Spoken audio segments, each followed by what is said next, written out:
Satish Argade, आदास्का company प्रतिनिधी. आपण आलो आहे सतीश भीमराज साबळे, राहणार शनी शिंगणापूर, तालुका नेवासा, जिल्हा अहिल्यानगर यांच्या प्लॉटमध्ये. तर त्यांनी आपल्या आदास्काची हायड्रा 10-60-10 या ग्रेडची वापर केलेला आहे फवारणीसाठी. तर आपण त्यांची प्रतिक्रिया जाणून घेऊ. फवारणीनंतर काय बदल झाला? फवारणीनंतर यामध्ये साहेब मानेची जाडी वाढली.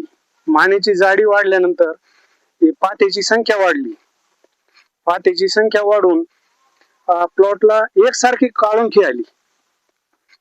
याच्या अगोदर मी याची खुरपणी केली होती हे सर्व करण्याच्या आधी. नंतर पाणी दिले आणि पाणी दिल्यानंतर हा स्प्रे घेतला मी तुमचा. त्याच्यामध्ये हा बदल झाला.